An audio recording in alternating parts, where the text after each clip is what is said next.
क्या आपने कभी सुना है कि स्वयं संसार के स्वामी लॉर्ड जगन्नाथ किसी कवि की रचना को पूरा करने के लिए धरती पर आए हो?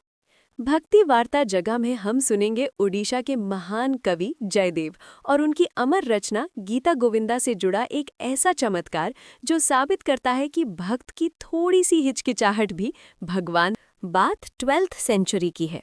पुरी के पास केंदुली गांव में रहते थे कवि जयदेव। वो लॉर्ड जगन्नाथ के परम भक्त थे। एक दिन वो राधा और कृष्ण के प्रेम पर आधारित अपनी प्रसिद्ध कविता गीता गोविंदा लिख रहे थे। लिखते लिखते वो एक ऐसे मोड़ पर आए जहां उन्हें कृष्ण की राधा के प्रति भक्ति दिखानी थी। उन्होंने एक लाइन सोची, देहि पाद पल्लवम उदारम, मतलब कृष्ण राधा से कह रहे हैं कि तुम अपने चरण मेरे सिर पर रख दो। लेकिन जयदेव रुक गए, उनका मन कांप गया। उन्होंने सोचा, मैं ये कैसे लिख सकता हूँ? कृष्ण तो ब्रह्मांड के स्वामी हैं, वो राधा के चरण अपने सिर पर रखने को कैसे कह सकते हैं? उन्हें लगा ये अधर्म होगा। उन्होंने वो लाइन काट दी और नदी कुशाभद्रा में स्नान करने चले गए। अब शुरू होता है असली चमत्कार। जयदेव के जाने के थोड़ी देर बाद एक व्यक्ति ठीक जयदेव जैसा दिखने वाला उनके घर आया। उनकी पत्नी पद्मावती को लगा कि उनके पति वापस आ गए हैं। उस जयदेव ने वो पोथी उठाई और वही लाइन फिर से लिख दी जो जयदेव ने काट दी थी, देहि पद पल्लवम उदारम। लिखते ही वो वहां से चले गए।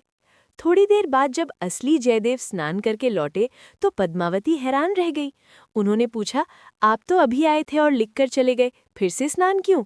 जयदेव तुरंत अपनी पोथी के पास गए और देखा कि जो लाइन उन्होंने डर के मारे काट दी थी वो वहां सुनहरे अक्षरों में लिखी। जयदेव की आंखों में आंसू आ गए।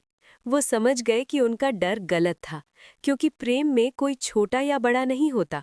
स्वयं लॉर्ड जगन्नाथ ने उनका रूप धरकर ये लाइन लिखी थी ताकि जयदेव की रचना पूरी हो सके और दुनिया को राधा कृष्ण के निष्काम प्रेम का ज्ञान मिल सके। आज भी पुरी के जगन्नाथ मंदिर में गीता गोविंदा का पाठ हर रोज किया जाता है।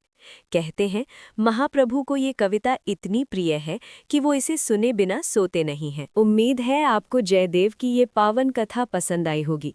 कमेंट में जय श्री कृष्णा लिखना ना भूलें और ऐसे ही अद्भुत चमत्कारों के लिए भक्ति वार्ता चैनल को अभी सब्सक्राइब करें। राधे राधे।